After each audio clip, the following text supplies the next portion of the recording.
நான் போன வீடியோவில் சொன்ன மாதிரி இந்த காஞ்சிபுரம் மாவட்டத்தில் உள்ள ஏகனாபுரம் என்ற இடத்தில் பரந்தூர் விமானம் நிலையம் அமைப்பதை எதிர்த்து 2 வருஷமாக போராடிங்கிறாங்கன்றேன். கண்டிப்பாக ஒரு நாள் முடிவு வரும்.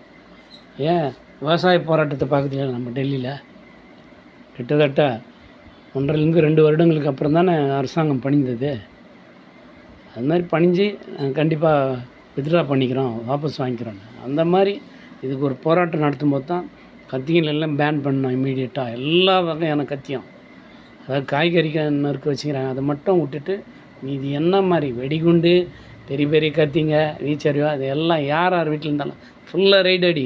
இல்லை ஒரு டைம் கொடுத்து எடுத்துன்னு வந்து ஒப்படைன்னு சொல்லு, ஒப்படைச்சு உங்களுக்கு சந்தேகம் இருக்குன்னா ரைடு அடி சொல்லு, ஒவ்வொரு வீட்டில் ரைடு அடித்து அந்த மாதிரி எல்லாத்தையும் எடுத்துன்னு வந்து ஒப்படைக்கப்பட்ட கத்திகளை மறுசுழற்சி செய்து அதில் எல்லாம் அரசாங்கம் சிம்பிள் கொடுத்து என்றைக்கு மக்கள் ஆண்டு போதோ அன்றைக்கி தான் அந்த கொலையெல்லாம் நிற்கும்.